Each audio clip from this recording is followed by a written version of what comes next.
All right, back at it. All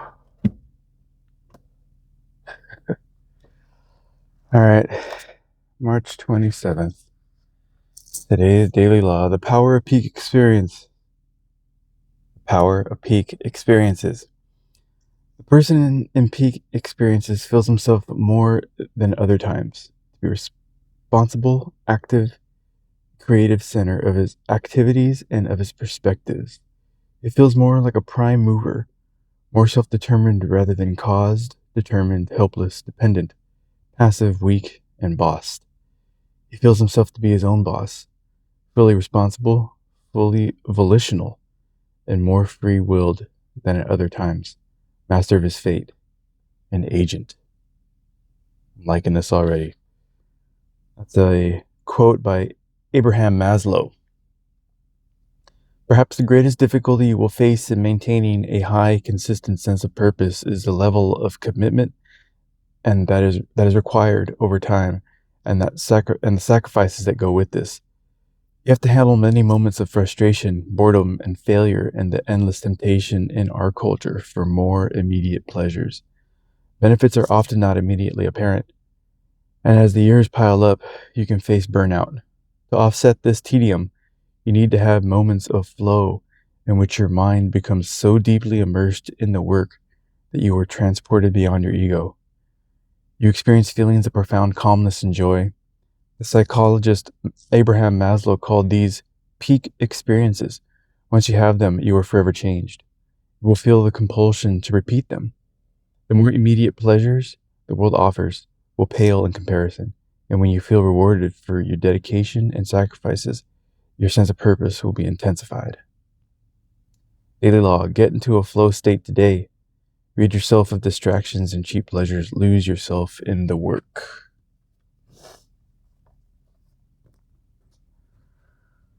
Peak experiences. Losing yourself in the work. Definitely has to be work that doesn't feel like work.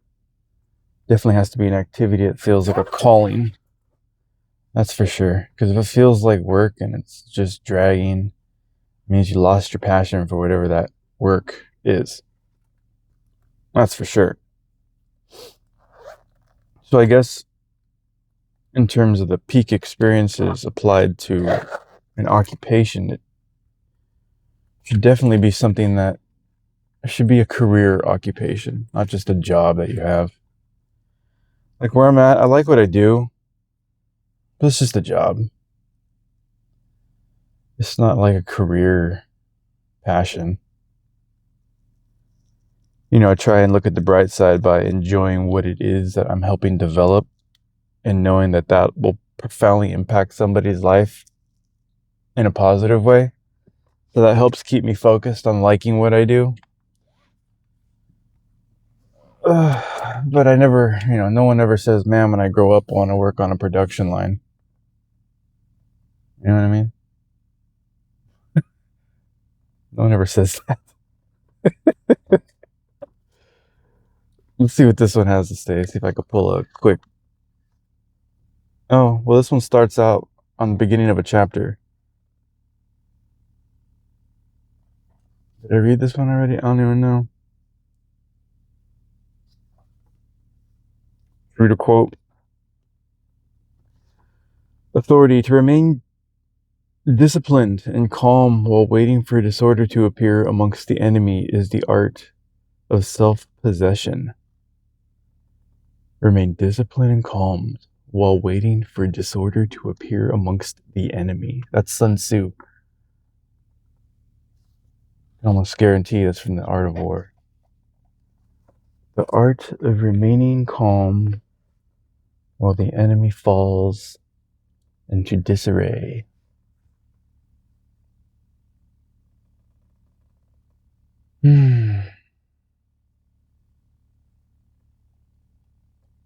What's that little sound? Oh, it's the steering wheel. How funny. I don't know why.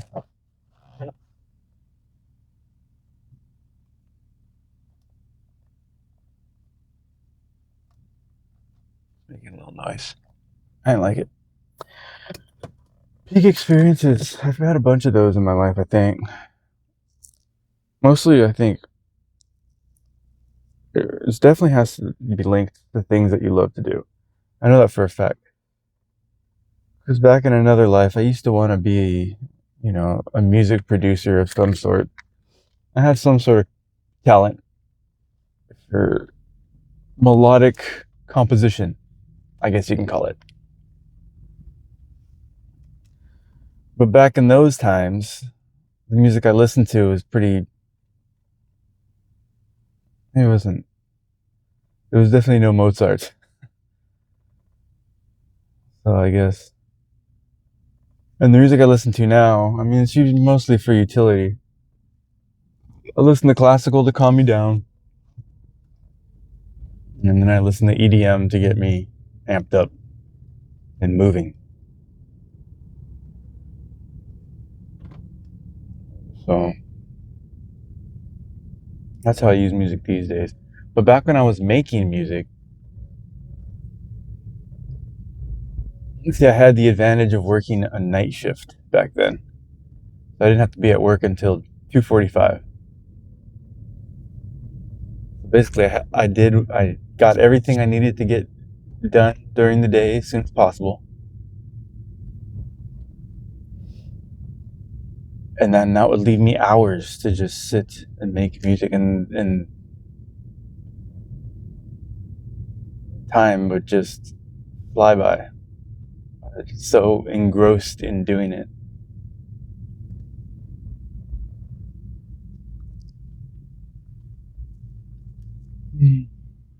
Where's my drink?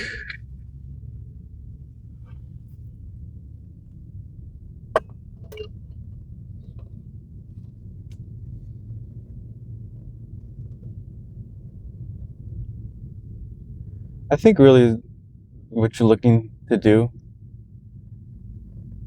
is, instead of looking for these small peak experiences within the limitations of the lifetime you have, I think if you can try to somehow see your whole life as one big peak experience, you'll enjoy it more.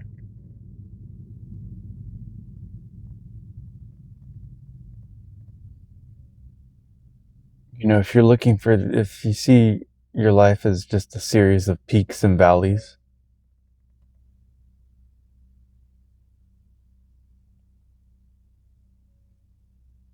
I don't know, the valleys will seem so mundane and such a point of monotonous despair sometimes. Especially if you're not living out your dreams.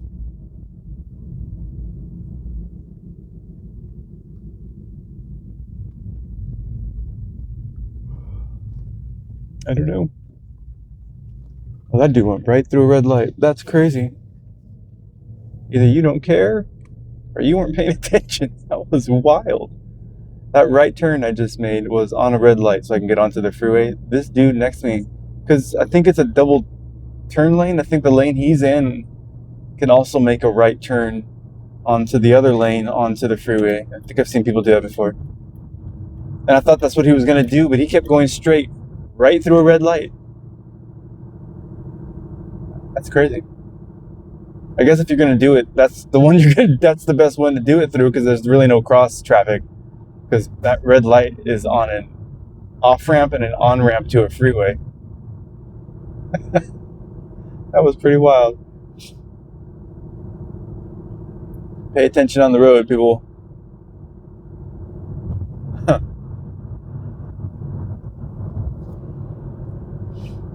That guy got every light on his truck. He said, "Give me all of them." "Do you want extra lights?" He said, "Yes, all of them."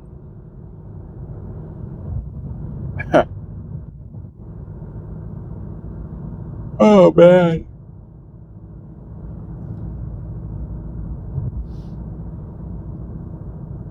Yeah, I do my best to enjoy all of my life. I know a lot of it. If I was to describe it, I mean, to some people it would seem like constant struggle. I think everybody's life is constant struggle. I think if you're not struggling, you're hiding it. I mean, even if it's physically easy, there's always some sort of mental struggle going on in everybody's life.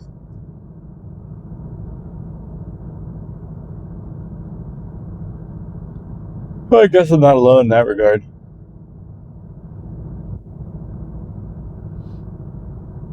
But it just seems like some of the people's lives are just so easy and carefree. But then again, I don't know what's going on in their life, so can't judge.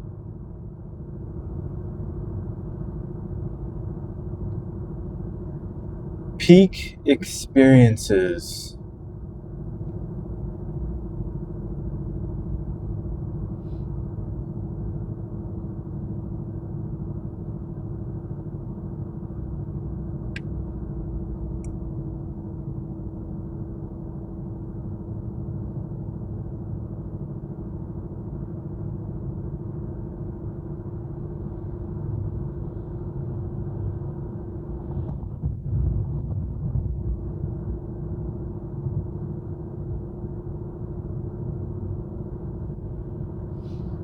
I think for me, it's like I don't know what it is about me. It seems like I need, I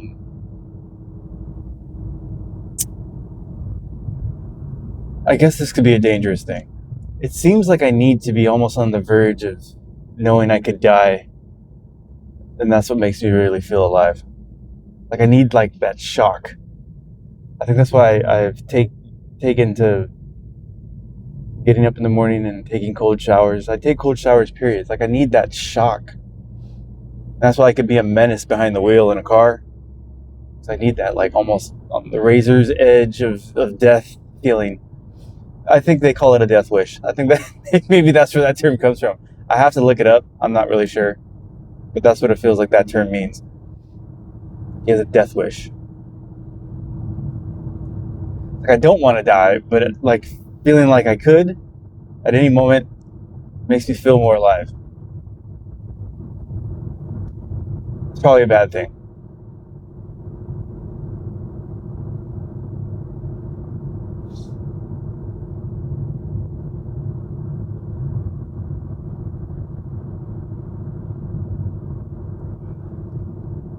And it's like, I think because the reason is that it feels like every day in life is just the same day as the last. I think that's why my mind's attracted to like wild people who talk about wild things, like all my tinfoil hat podcasts and all the crazy people I listen to. Like I need to fill my mind with theirs, because everything else out here in the world is just so, it's not boring, but it's more the same.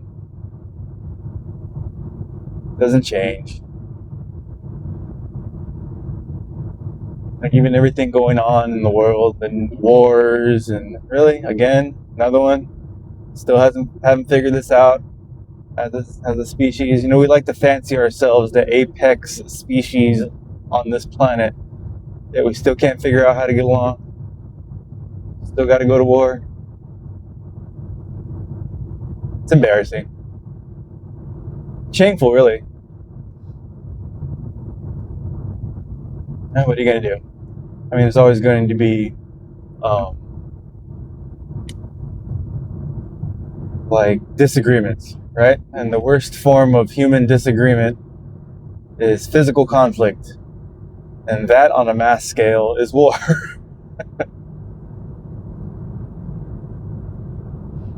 Stupid.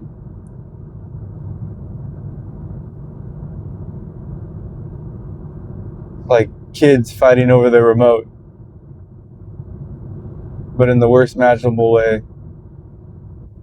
Or like kids fighting for who's going to sit in the front seat when they go somewhere with their parents. Like, really? Why don't you just take turns as an easy compromise? Just take turns.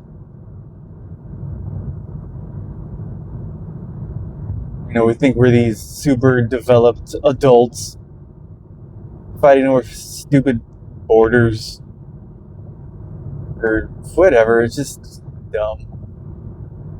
I'm over it. I don't even care anymore. I don't care who wins the war.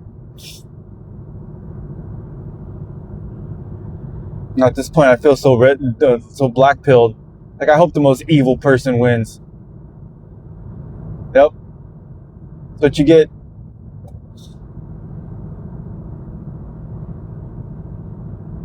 Because, like, right, let's say, I was telling somebody, I probably already said this on video, I'll say it again anyways.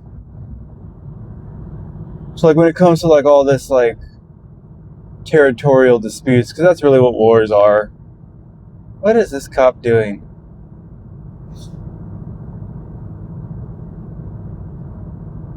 Interesting.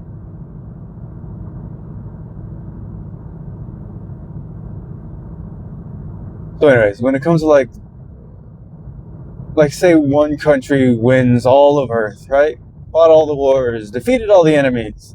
Earth is now ours. Let's say Russia wins. Say they even rename Earth Russia, right?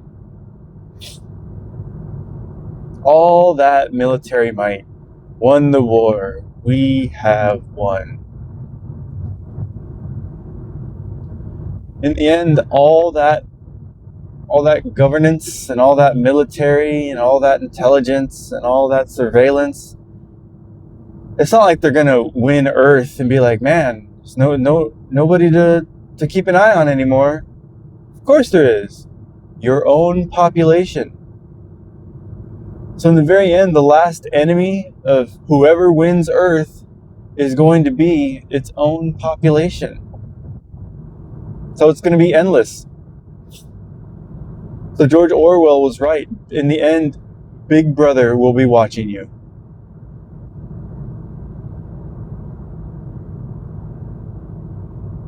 And in the end, the people will know this. So you'll have those who are not comfortable with it and those who are. So it's endless. It's never going to end.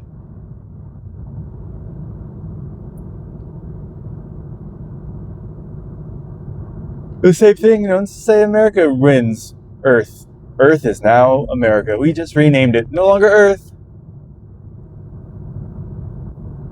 Now America.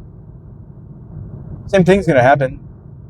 You can peddle all the freedom speeches you want. Freedom is a lie. No such thing as being free. You just have a very long leash. But at any moment, that leash can be reined in and you can be brought to heel.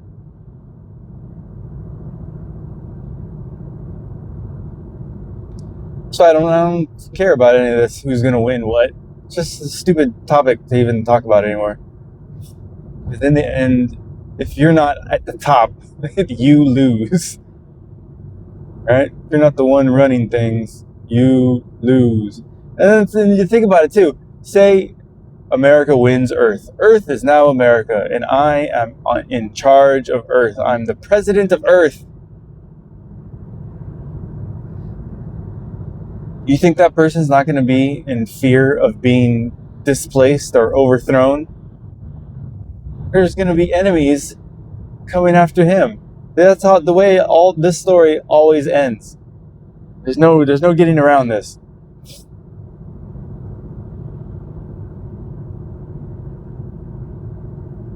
That's why when people are like, "Oh, did you hear about we're gonna take Karg Island and we're gonna take Cuba," and it's like, all right, go ahead, keep going. You're just making more enemies as you go along, and those enemies are going to have offspring, and those offspring are going to tell stories, and those stories are going to be remembered and passed on down the line, and that's what all the history books are, basically, pretty much. This person did this to us. Never forget. Always remember.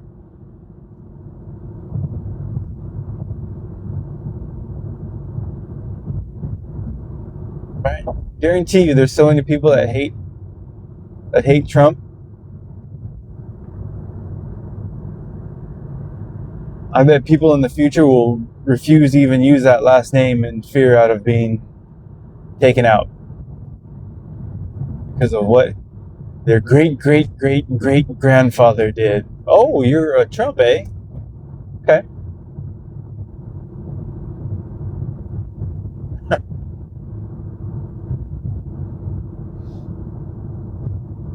Vengeance has a long memory.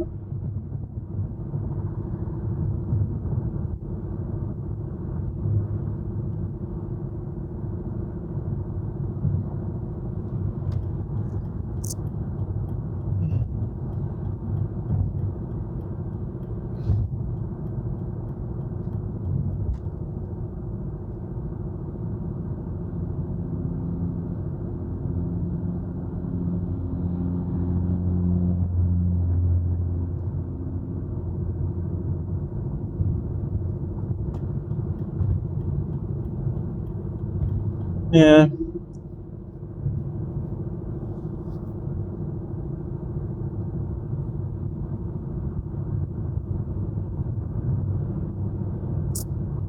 But anyways, getting back to peak experiences, if you try to cultivate the mindset of life being your one long peak experience.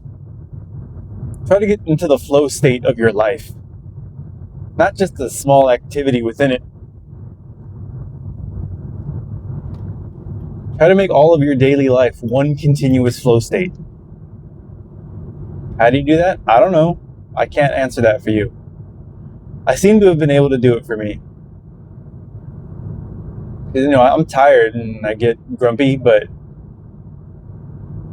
I think this is the best part of my life so far that I'm in.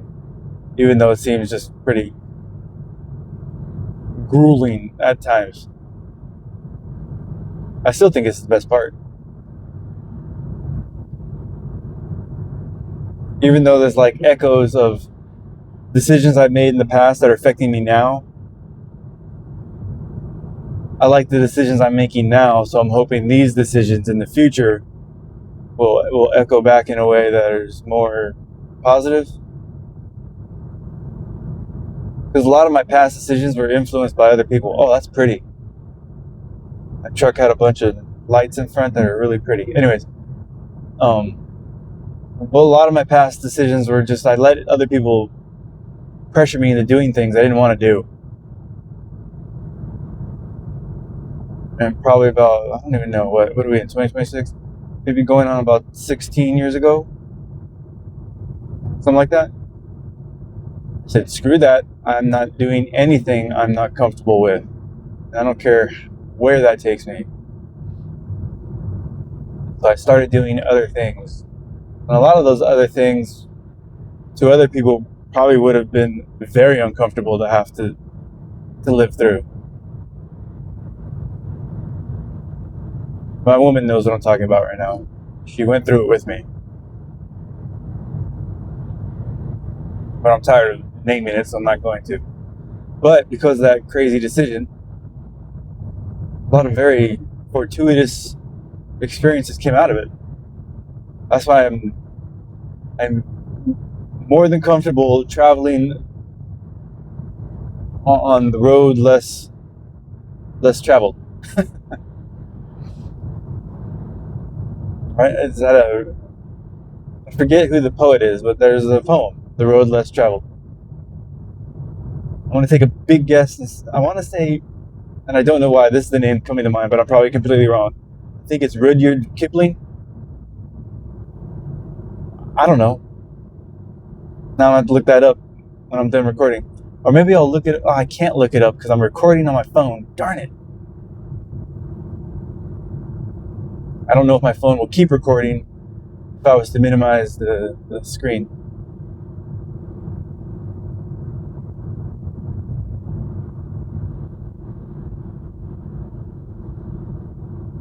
But anyways, there's a poem called "The Road Less Traveled."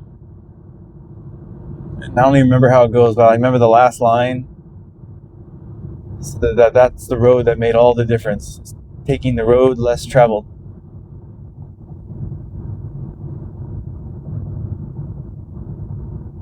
I'm the type of person I don't want to do what everybody else is doing. I don't want to be like everybody else.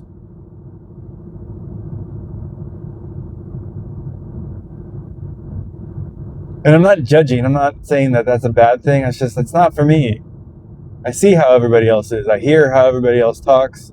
I hear what they talk about. I just have no interest in any of those things. This dude's hauling ass. Go ahead, man.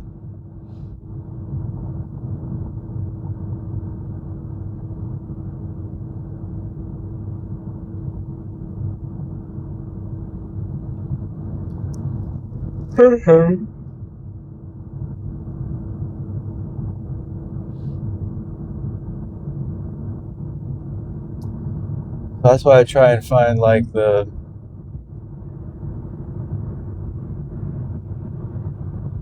serendipitous, mystical, fortuitous side in life. I try and see that every day, in every moment. That's why I like the mind frame of I'm not guaranteed any moments in life. Nothing is guaranteed.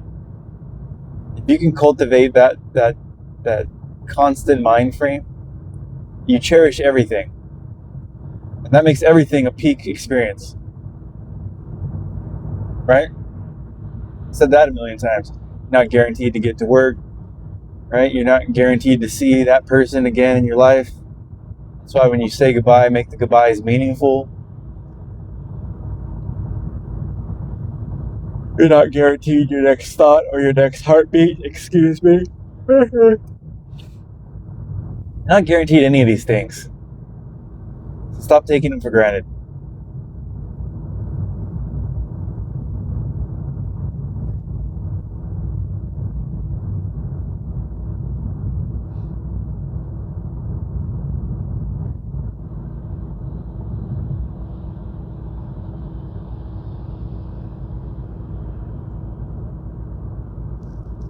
I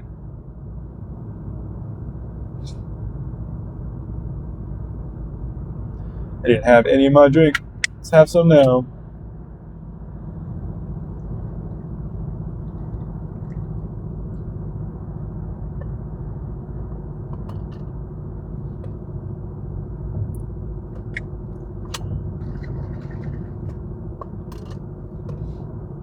Yeah, I like that way of living better. I've told a couple of people that. They say that kind of sounds morbid, that you could die at any moment, but it's true. I don't think it's morbid at all.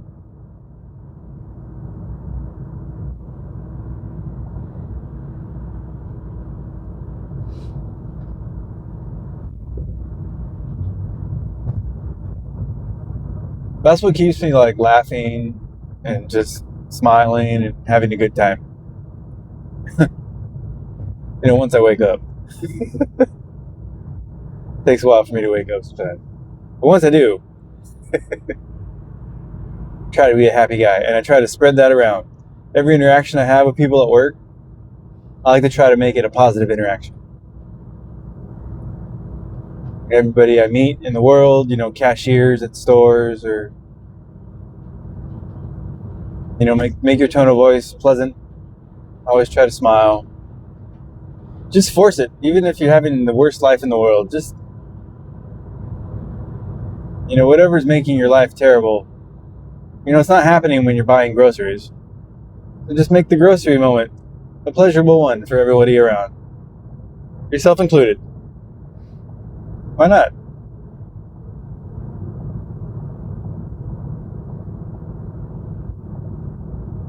Unless you're the one that's making your life miserable. I mean, basically, we all make our lives miserable. No one makes your life miserable.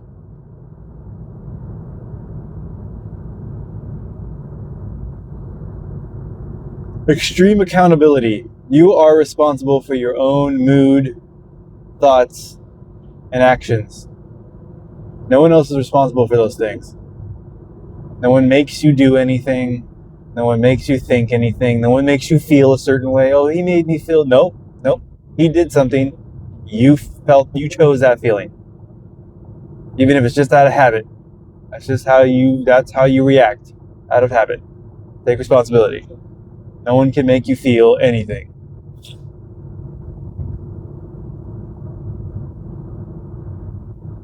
Mostly your thoughts and emotions are habitual. Once you figure that out, you can start to choose other thoughts and emotions.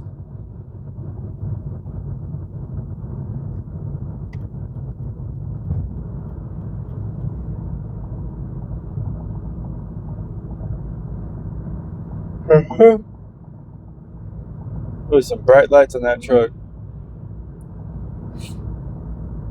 Some of these truck drivers are not the best in the world. I always watch their tires in relation to the lines on the freeway as I'm passing them. Because I know sometimes truck drivers can't see you.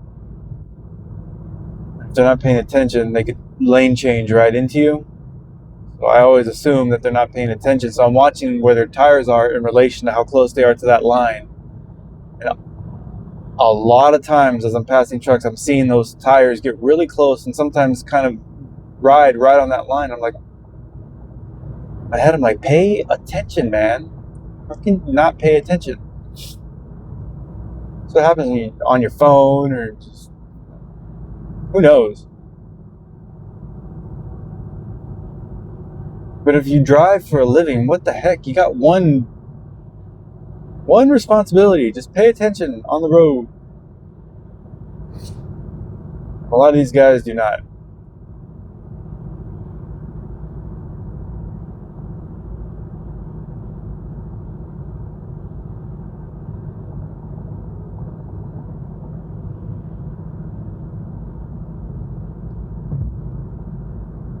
Peak experiences. Right? I don't even, to be honest, I don't even like the phrase peak experience. Because once you reach the top of a peak, there's nowhere to go but down.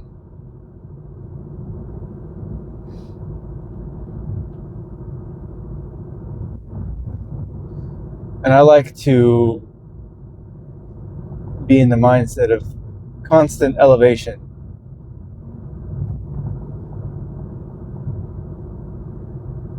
Elevate and revelate. That's what I do.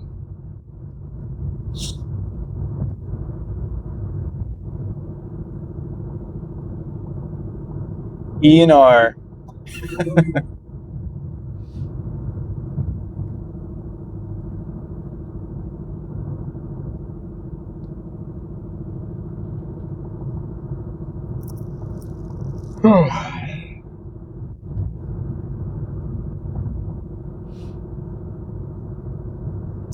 All right.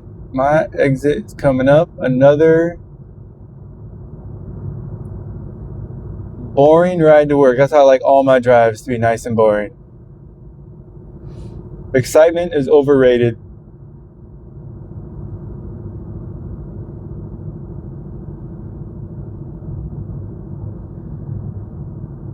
Yeah, when I get those little death wish moments, those really come and go. So I don't know why sometimes that little spirit jumps into me. But I do my best to do battle with it.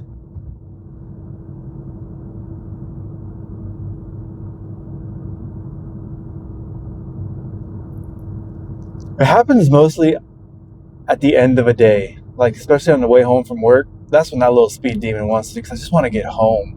And all these people are in my way, and I know I could drive like a NASCAR driver on the road. These people have no idea what they're dealing with when it comes to me.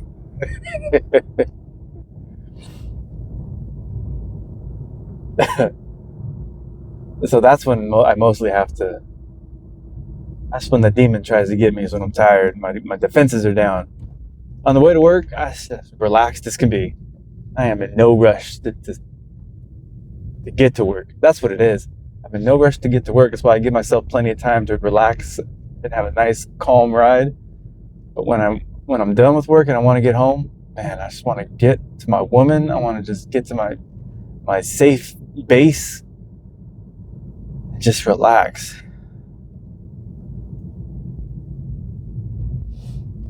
And then that's when that little demon says, "Ooh, let's get him."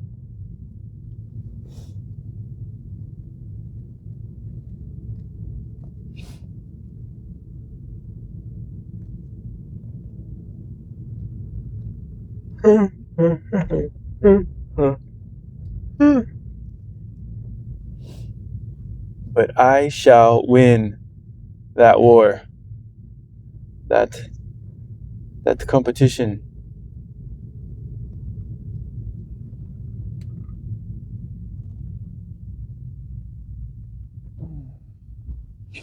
All right.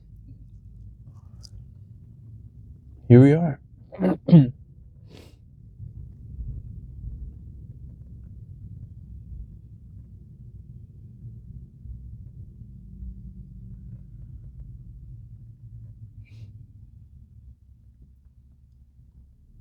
Boop.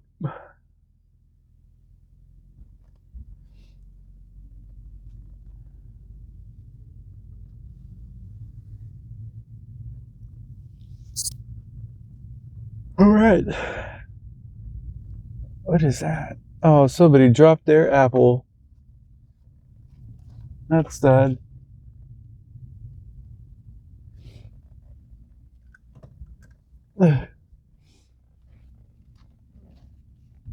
Oh, I think I ran it over.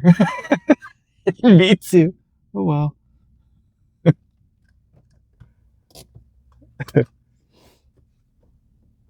All right. Well, I have arrived at my destination.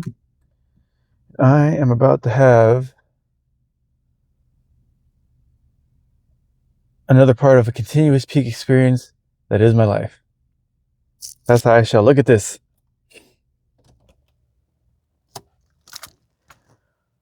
All right, everybody enjoy the day. Let's get to work.